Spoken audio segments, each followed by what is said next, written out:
All right, let's talk about Universal Display Corp, or OLED. They just dropped their Q2 2025 earnings, and honestly, the numbers were fantastic, a record-setting quarter. But the stock, it kind of shrugged. So what's going on here? We're going to dig into the results, the guidance, and try to make sense of this really strange disconnect between the company's performance and its stock price. So here's the game plan. First, we'll hit the headline numbers, and they're impressive. Then, we'll peel back the onion and see what's really going on behind the scenes. We'll cover what management is saying about the future, tackle that puzzling market reaction, and then, of course, we'll give you our take with the next call. All right, let's jump right in. Section 1, the results. And yeah, record performance is the phrase the company used. And believe me, the numbers don't lie. So, let's start with the bottom line. GAAP earnings per share came in at $1.41. Now, you might hear that and think, okay, what does that mean? Well, Wall Street was expecting something like $1.18. So this wasn't just a beat. This was a blowout. We're talking about a nearly 20% surprise to the upside. That's huge. And it wasn't just the earnings. Look at the top line, revenue, a record $172 million. Again, they smashed expectations, this time by about $10 million, and that's more than 8% growth year over year. Just a really, really solid performance all around. You know, when you see a table like this, it tells a story, and this story is all about comprehensive strength. It wasn't just one thing. Yeah, the EPS and revenue beats were great, but look deeper. Gross margin expanded to 77%. Net income up almost 29% from last year. This isn't a company just getting by. This is a company absolutely firing on all cylinders. Okay, but here's where it gets really interesting. The headline numbers are great, for sure, but they don't tell you the whole story. To really get what's going on with Universal Display, you have to look at the mix. You have to see where that money is actually coming from. And check this out. There's a really critical shift happening here. You'll notice material sales were actually down a bit year over year. But look at the royalty and license fees. They absolutely surged, hitting almost $76 million. This is the key, folks. This is a strategic pivot towards much more profitable, much more durable, high-quality earnings. It's not just about selling more stuff. It's about selling smarter. And don't just take my word for it. The CFO, Brian Meard, basically spelled it out on the earnings call. He said they're expecting the ratio of materials to royalties to be around 1.3 to 1 for the year. That's not a fluke, that's a planned structural change. He's telling the market, hey, this is the new model, this is our strategy. So you're probably asking, what's driving this shift to high-margin royalties? Well, it all comes down to increasingly complex tech. Think about things like tandem architecture and OLED displays. It's this advanced design that makes screens brighter, more efficient, and last longer. It's exactly what the premium IT market, for laptops and tablets, and the automotive industry are screaming for. And the more complex the tech, the more valuable Universal Display's patents become. It's a direct pipeline to that royalty revenue.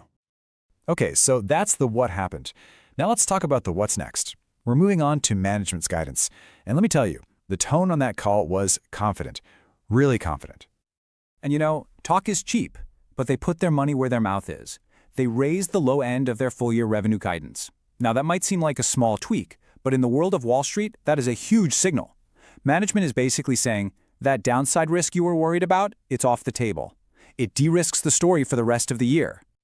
The confidence wasn't just about 2025 either. CEO Steve Abramson got really excited about their tech pipeline, especially their phosphorescent blue.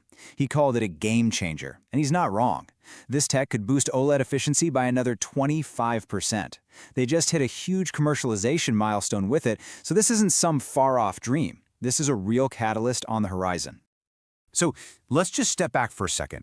We've got a record quarter, huge beats on revenue and earnings. They raised their guidance. They're talking about game-changing technology. You'd think the stock would have just taken off, right?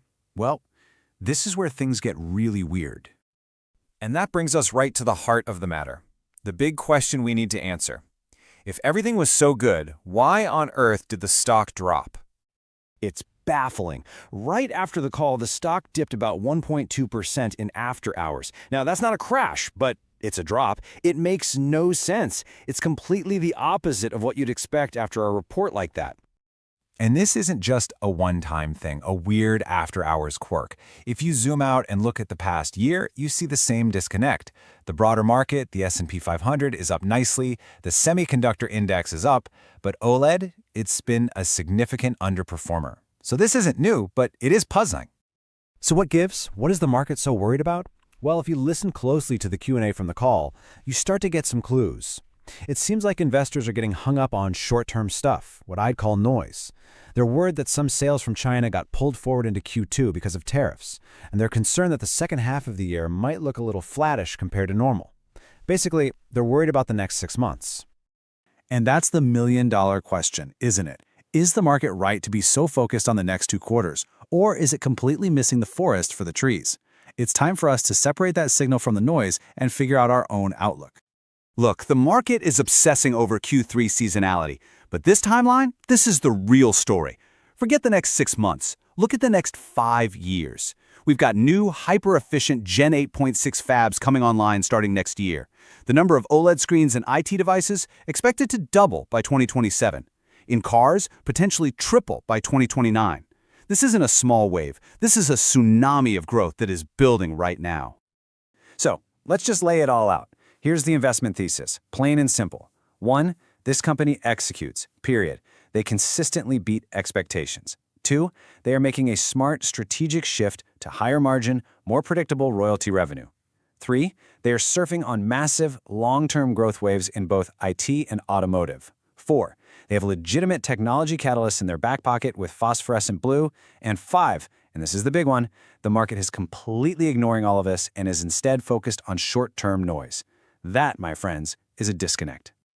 So, time for the next call. What's our take? We think the market has this one wrong. Plain and simple. The obsession with short-term seasonality is creating a massive blind spot to a powerful, multi-year growth story that is absolutely intact. When you weigh the fundamental strength against the current valuation, for us, the rating is a clear outperform. This is not financial advice.